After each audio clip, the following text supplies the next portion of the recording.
Welcome to another episode of Can You Reach That? Can you reach that? So I figured it's time to do a music. I mean, we do a lot of music anyways, but let's do a music-heavy episode. Oh yeah, I like that. We got a theme this time. I think last week we did a lot of movies. There was a lot of movies last time. We'll do music. Music today. So we'll start off with a light topic, which is Usher. You big Usher fan? I love me some Usher. What was what's one of your favorites? First song that comes to mind is Confessions. Confessions. These are my confessions. Yeah. So you remember Nice and Slow? Oh, love me some Nice and Slow. Baby, tell me what you want to do with me. So something that some people don't know, some people may know, Jagged Edge provided the background vocals For Nice and Slow? for Nice and Slow. I didn't know that. And Brian Casey, who's a member of Jagged Edge, also contributed to writing the song. So Nice and Slow, co-writer, Jagged Edge member, and background vocals, Jagged Edge. Had no idea. Yeah, so I didn't know they were if that popping like that back then. if that comes up in a trivia game, I'll know that now. people are gonna be envious of that knowledge. Yeah. But no, I thought that was interesting. I mean, you find out about a lot of there's a lot of different people who have done background vocals for people that you find out later on, and you're like, oh wow, So that's one of the ones that kind of catch you off guard a little bit. That's true. You always see the handful of stories of people that start off in the Tupac, like he used to be a background dancer. He wasn't a singer, but he was a background dancer. Same with Diddy. Before he became, Diddy was all up in them. Well, I mean, all in the don't video. forget, didn't he dance like with Heavy D and the Boys? Yeah. So Yeah. he was a background dancer. So Definitely. that was he went from a background dancer to a foreground dancer. That was B.O. before oil. Before the oil. Can you reach that? You see that? Let's talk about it. Read that. Believe that. Let the people know that you see that and what they want to know. Can you reach that? Can you reach that? Now you're home. Can you reach that? Can you reach that? Cool.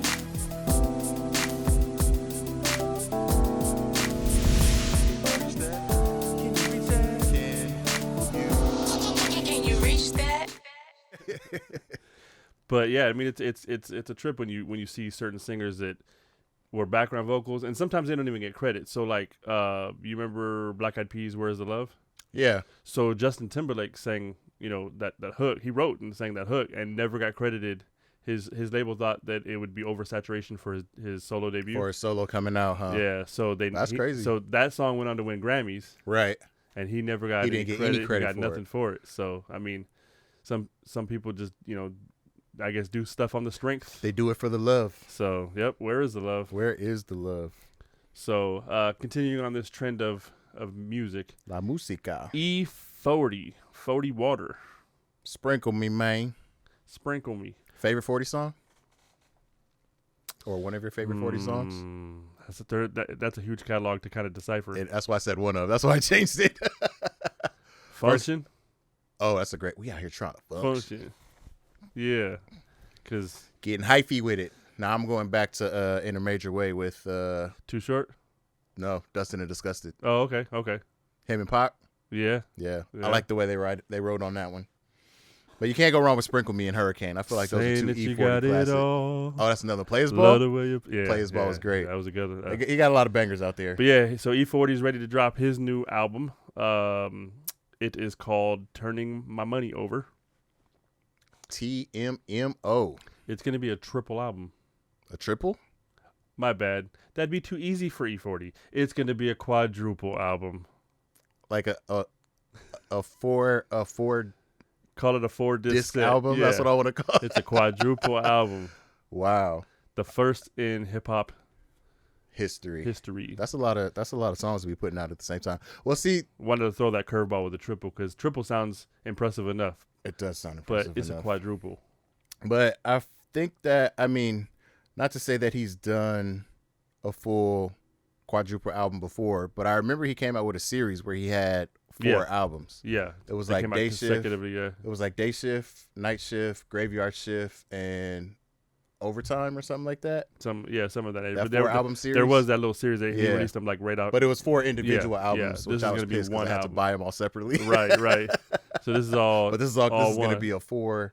Man, he got his own. He needs to put together his own greatest hits collection. You remember like the old Time Life? But then that would be like a 8-disc CD. Nah, it'd be a whole binder. It'd be crazy. It'd have to have like liner notes and history facts, and that'd be crazy. that'd be dope. But yeah, that's set to drop August 28th. So we right around the corner. Ooh, right around the corner. So Black looking forward boy. to that. And by the time this airs, the new Busta Rhymes album should be out because I think that comes out the 9th. So by the time people are listening and or hearing that album will be out, and that's supposed to have J Dilla produced tracks. I didn't even know Busta was still putting out music right now. Busta Rhymes. Break. So hold up, how many? Like, is the whole thing produced by J Dilla? That's from what I read. It's supposed to be predominantly or completely produced by just with Dilla beats and stuff. So yeah, because I know he did it once before. I don't think it was like a mainstream album, but I know he put out some music with a bunch of Dilla beats posthumously.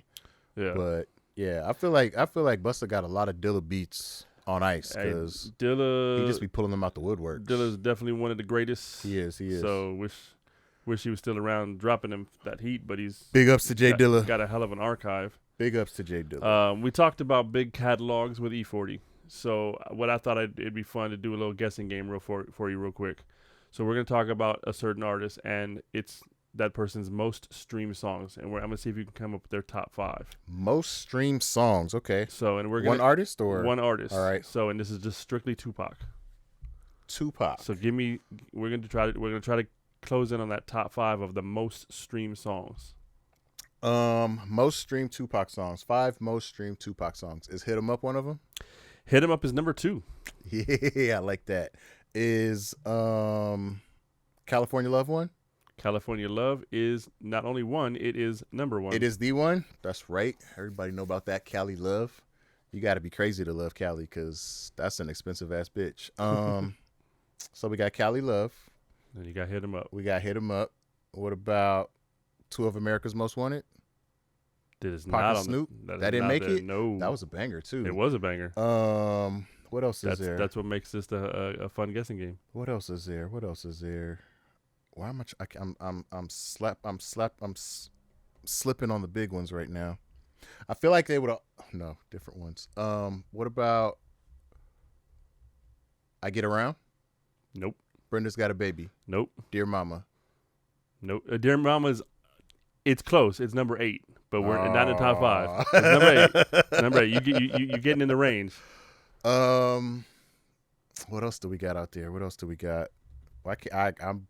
This is embarrassing. I can't think of any Pac songs. Number 5 has an R&B hook. 5 with the R&B hook. Is it Jodeci? Pac and Jodeci? Mm. "How Do You Want It"? What's another R&B Which hook? also is not on the list. That was a banging song too. It is. Is it "I Ain't Mad at You"? Nope. Danny Boy hook. "I Ain't Mad at You." So one of them is the title song. It's the album title song. "All Eyes on Me." So ironically, that's the song I've been trying to remember, and I couldn't remember the name of it. So that's number 4. All right, "All Eyes on Me" is 4. So you also have are all the songs off of "All Eyes on Me"? No, because "California Love" obviously was, but "Hit 'Em Up's technically not. Yeah. But number 3 is on that album. Is on "All Eyes on Me." Single song or a feature? It's a single. I mean, just him, or is there a feature? Is there a verse on it? I can't give too much away. Is it the one with Redman and Method Man? Who else did it have on there? And the number 5 slot, it has an R&B singer on the hook that's not affiliated with R&B singer on the hook. Not affiliated with Death Row. It was not on "All Eyes on Me" either. I'm drawing a blank. And number 5 came after he passed. What song came after he passed? I'm drawing a blank. I can't think of it. I'm hearing a lot of John B right now. "What You Won't Do." That's not on here. That's a great one Do though. For Love. But yeah, I can't think. Things will never be the same. Oh, Changes. Number 5. That's just the way it. Yeah. And number 3 might be one of the rawest tracks on "All Eyes on Me" though. That song was big. Which one was 3? It was "Ambitions of a Rider." Oh yeah, that was, you were banging on somebody if you was playing that. So yeah, My so we got Ambitions "California as a Love," "Hit 'Em Rider. Up," "Ambitions of a Rider," "All Eyes on Me," and "Changes." Coming in number 6 would have been "Do for Love." Number 7, "Hail Mary," and you said number 8, which was "Dear Mama." Hail Mary was great. Yeah, so Come with me. that's why you know Machiavelli. we talk about all these biopics and stuff, man. I know they did a Tupac movie, but I feel like they could do a Tupac series, Miniseries, yeah, definitely. And I'm not talking about a docu-series. I'm talking about like acting it out and yeah, all these different areas of his life. Like imagine the Fresh Prince reboot, Right. but that style telling Tupac's story. Yeah. Yep. That'd be dope. Yep. That'd be dope. That's crazy. Yeah, I didn't. And speaking on biopics, so another one that's in the works. Director Chris Mukarbel. He is set to document Kenny Babyface Edmonds' story. Oh, Babyface. So we're getting a Babyface one. So and it's gonna he's gonna sit down and talk about the ups and downs and trials and tribulations in the industry, and obviously gonna explore all the massive amounts of songs, artists. Yeah. I mean, because don't forget he wrote for Boyz II Men, Mary J. Blige. He wrote as current as SZA. But Mariah Carey, Whitney Houston, Toni Braxton. This is going to be a 3-hour Madonna, movie. Beyonce, and the list goes on and on and on. Aside from his own career. Yeah. The work that he's done with everybody else. So, yeah. I mean, his name should be in the same conversations as Quincy, Like, that man, as long as his career is and as much as he's done, like, this is going to be a 2.5-hour movie. It is. I mean... Babyface had you remember the what was the remix he did with Timberland? Was that Every Time I Close My Eyes? The remix with Timberland? I believe it was. I think that's the song, but when I hear Every Time I Close My Eyes, all I think of is Freaking You. Oh. No, his was the Every Time I Close My Eyes. I think of you. Yeah. He's thinking of you. Yeah. Jodeci was freaking you. Yeah. Opposite ends of the spectrum. Right. That's another one too. I never thought about that. I know there's like certain songs that have like a trigger word. Yes. But ironically, the fact that both of those two songs start off with Every time I close my eyes. That's funny. So, but yeah, that's gonna be an interesting biopic because that's gonna cover a lot. I'm looking forward to seeing that, and I think that'll be cool too because I imagine it's gonna introduce Babyface to a lot of people. I said biopic, but I misspoke. Documentary. So it's gonna be a documentary, not a biopic. Oh, sorry. Okay. So, but that's gonna be an interesting one just because of how much he's done and accomplished throughout his entire career. Yeah. From not only from his singing, but just from writing and everything else. I mean, I remember when that song came out with him and John B, and people couldn't tell who was who, right, until they saw the video. Yeah.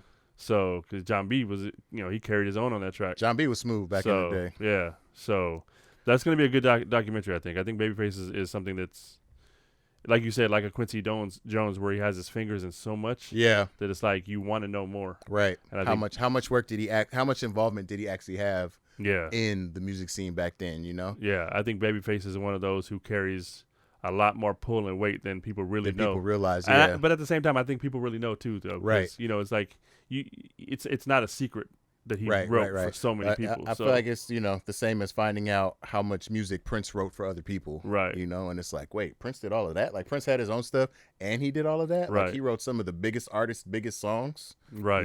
Like that's a talent that can't. I'm so good at what I do that I can make you famous, right? Like what? Right, exactly. Like you can't top that. You can't beat that. So yeah, that's gonna be dope. Speaking of singers and dope skills and everything, thought it was time for us to play another round of One Gotta Go. One Gotta Go. So on par with our music edition, we're gonna start it off. We got four different rounds of One Gotta Go today. So all musically related. Each one has a unique genre to it. Okay. So we'll see who you think and what you guys think on who's gotta go. So first up, One Gotta Go. We're gonna start with Marvin Gaye, Al Green, Teddy Pendergrass, and Luther Vandross. So if you got to get rid of one, who's got to go? Well, that's messed up. That's a hard one, right? We starting off so hard out the gate. Pause. Right off the top, staring at this photo, Marvin Gaye cannot leave this list.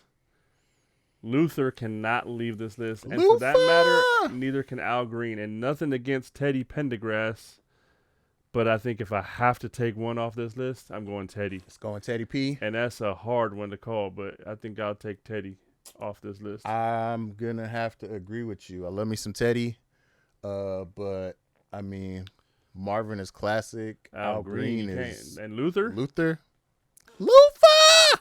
Yeah, you can't go wrong with Luther. Yeah, I'm on you with that my one. Love. Right? Yeah. 1,000 kisses. I just insulted him by from trying to you. do that. Yeah.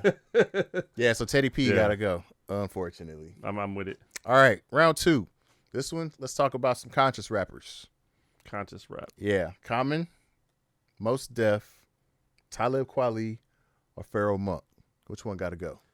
Pharoah Monch, Talib Kweli, Mos Y'all know Def, the name. Common. Okay, so for me, this is just me personally. Yeah, this is a tough one. I am going to keep Common on this list.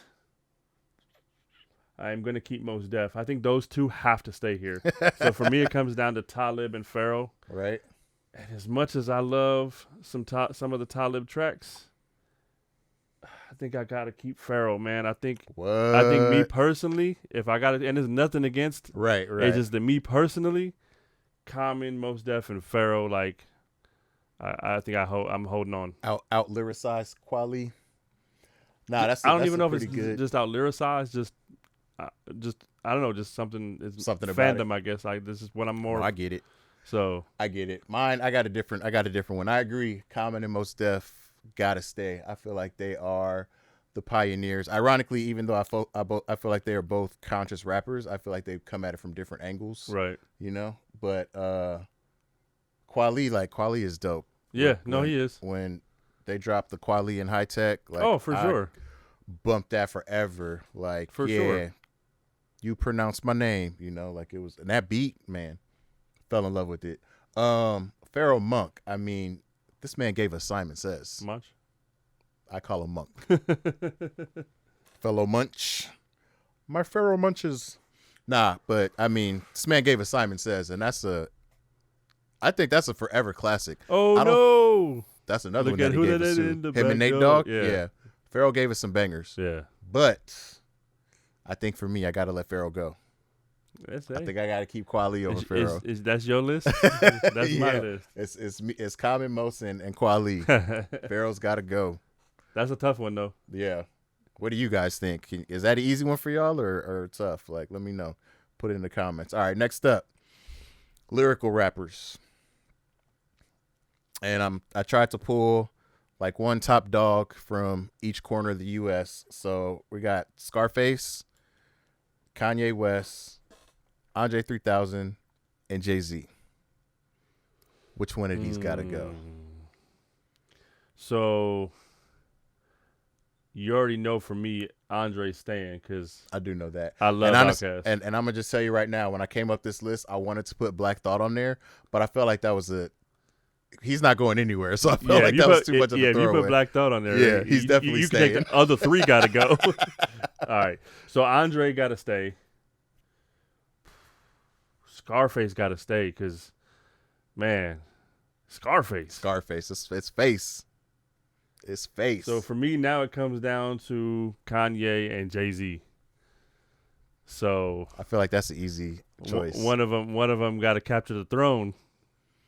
And I take Jay. So Kanye got to go? Nothing against Kanye, but on this list, Ye got to go. yeah. I'm actually gonna go a little. I'll take his production for some of them other artists, just so we don't count him out. But I'm gonna go out on a limb here and actually keep Kanye okay, because I feel like that College Dropout trilogy, the Dropout trilogy in general, was especially just, the first two for was sure. just dope.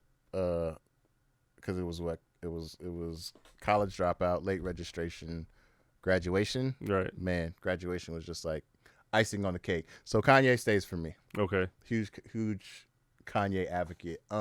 Jay-Z got to stay. So it's coming down to It's 3 gonna Stacks be and between Scarface? Scarface and 3 Wow. Stacks. One of these has to go. wow. And This could mean whether you're hosting next week or not. 3 Stacks has to stay.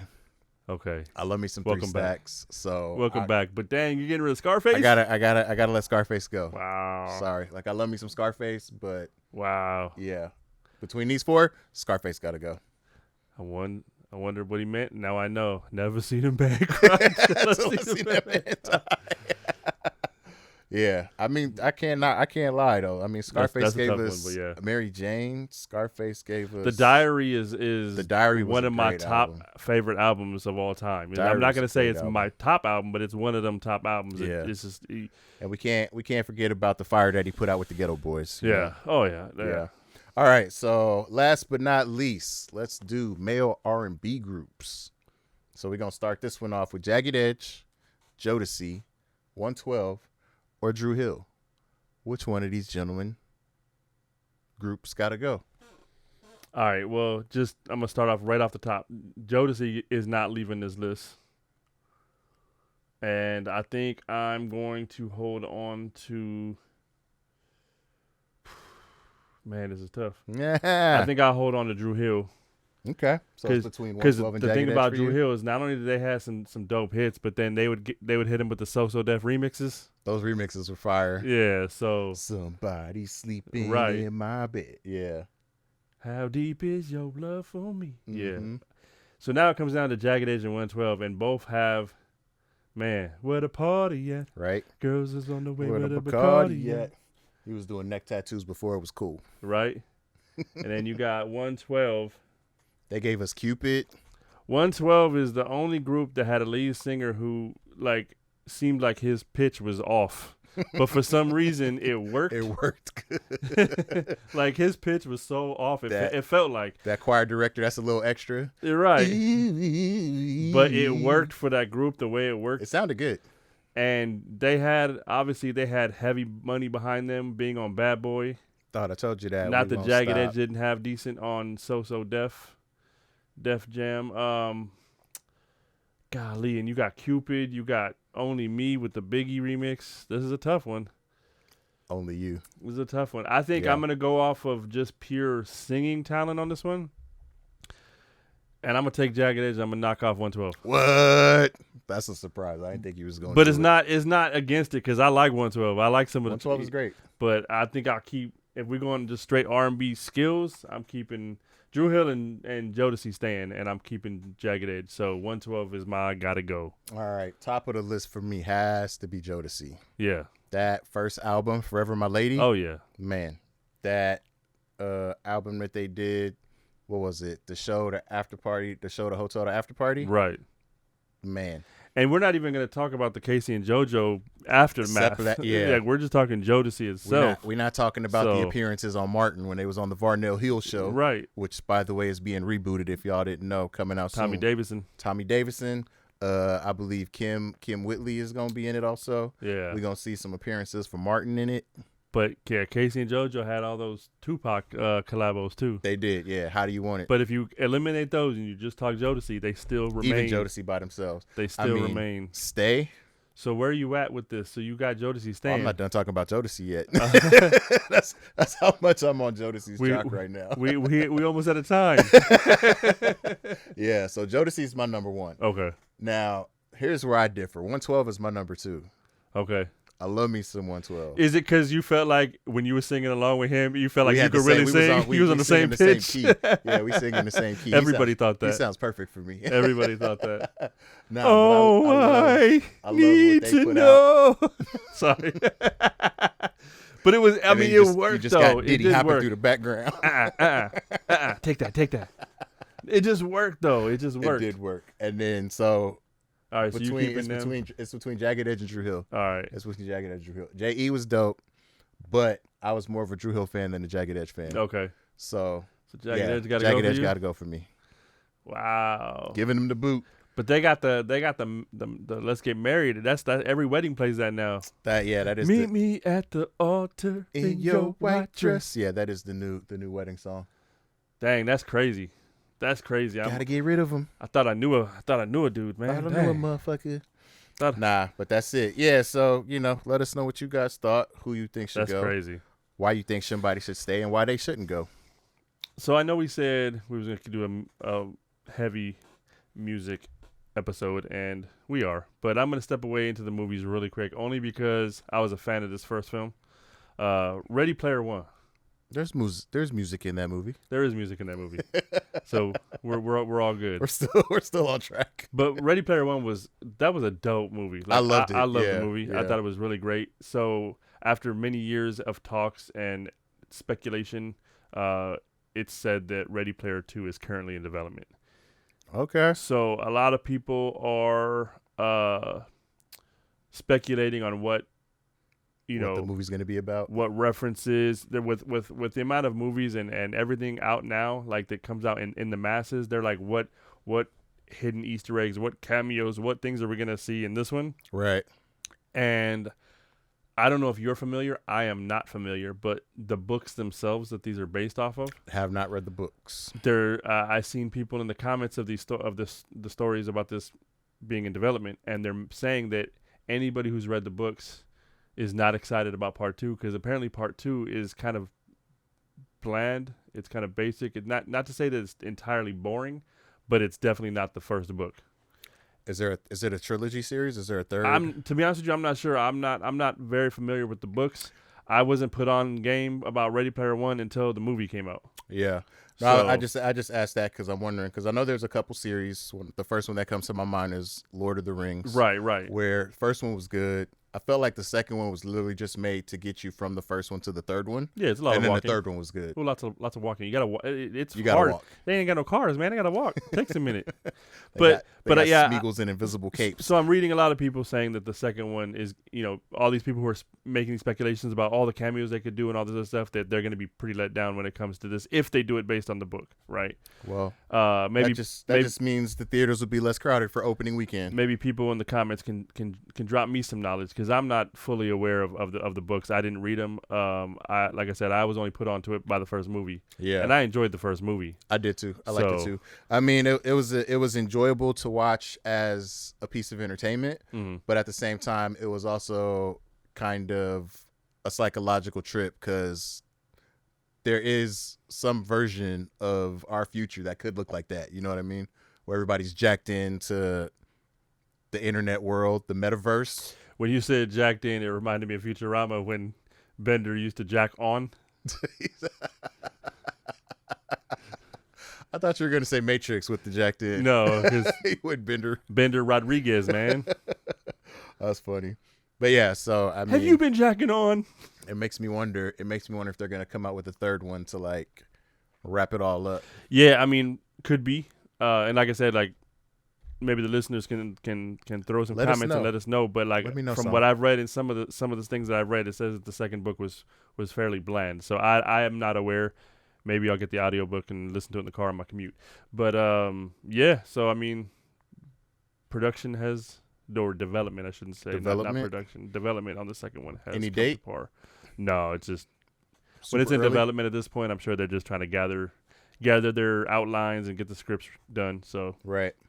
and that being said, I wanted to see if let's play another guessing game. Oh yeah, what you got? Can you guess this year's? And this is just so far, right? Because we're only 8 months in.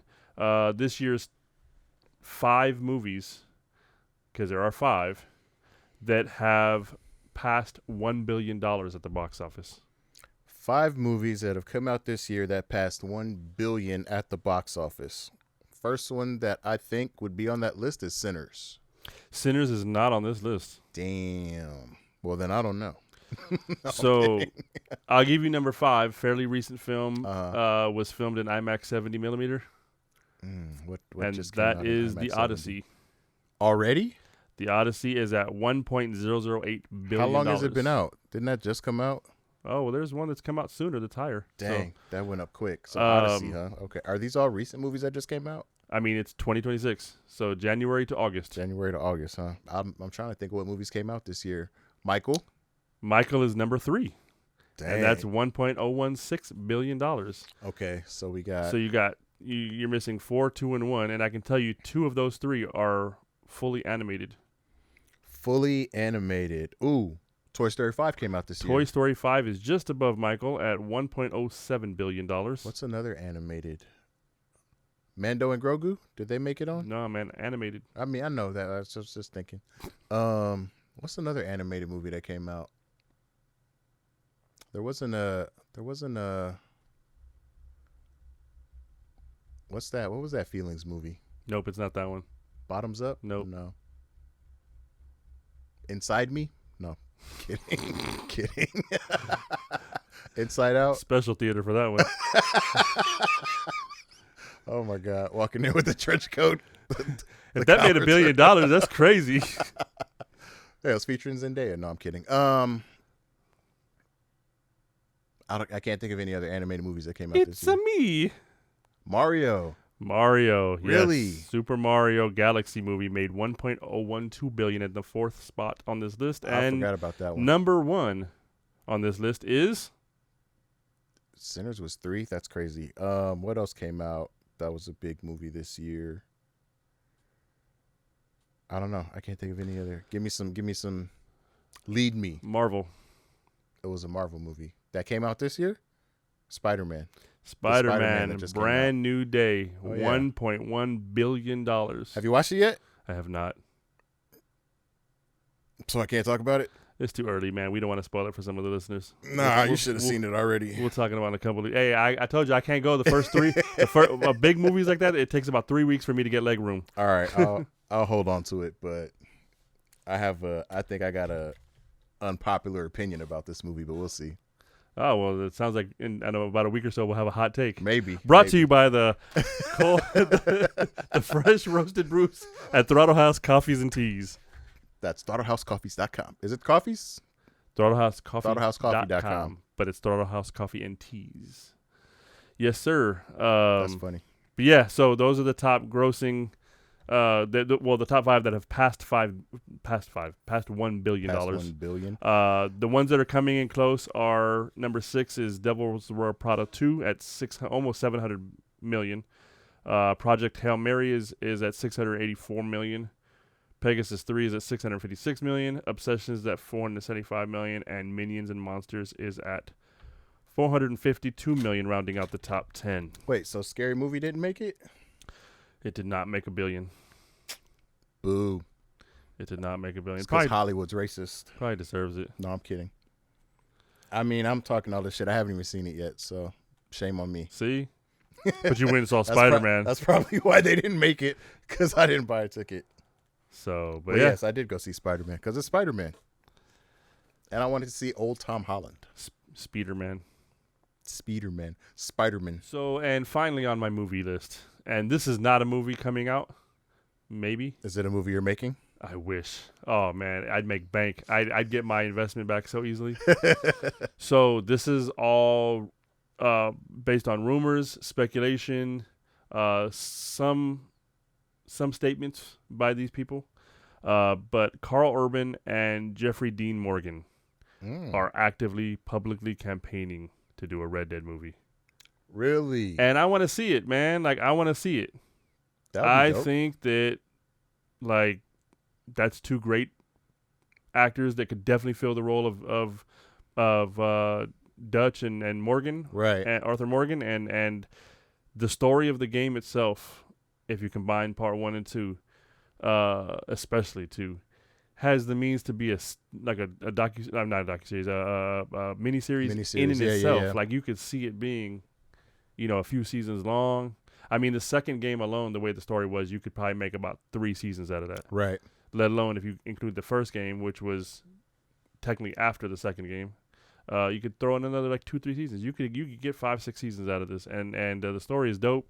I think they're very fitting to play the roles, and so they're publicly campaigning, and I'm co-signing. That's dope. So I would like to see that come to fruition. I want to see them reach that.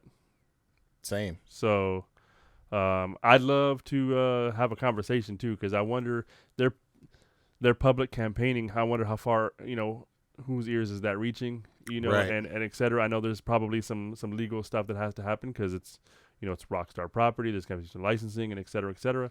But man. But I mean, this wouldn't be the first time we've seen a grassroots push that, the fans wanted something so bad that they just couldn't help but to make it. So Deadpool's a great example. Exactly. So it wouldn't be a Deadpool if it wasn't for all the fan. So everybody out there, call your senator, call your state representatives. Let's make this happen. They shouldn't be busy. They don't have anything to do right now. Hey, all I'm saying is, with all the other stuff that they're handling, they might as well just deal with this, right? Right. Nothing else is more important.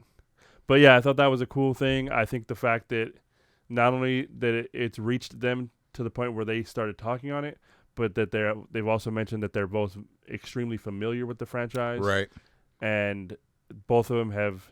There's no argument over who would play who. They both definitely want to play those parts. Yeah. And they're co-signing each other for that matter. Yeah. So it's like, come on. Nah, that sounds like a win-win situation. So let's make that happen. Powers that be. And that's one of those things where, they're talking movie. I want to see it be a series. I think it'd be better as a series because there's so much story to it. But if they do a movie, I mean, I guess you could say that they could turn it into a three series movies, a trilogy or something. Yeah. So, but yeah, I mean, I think that'd be pretty dope. Red Dead 2, to me, and I've said this before, is by far my number one favorite story in a video game. Like the way it's written. Yeah. And I just think it's a great story. So I think it is my favorite game story. That's what's up. So yeah, I never got into it. I think for me, my favorite, and mainly it was for the gameplay, but my favorite game story was Arkham Asylum. I really enjoyed.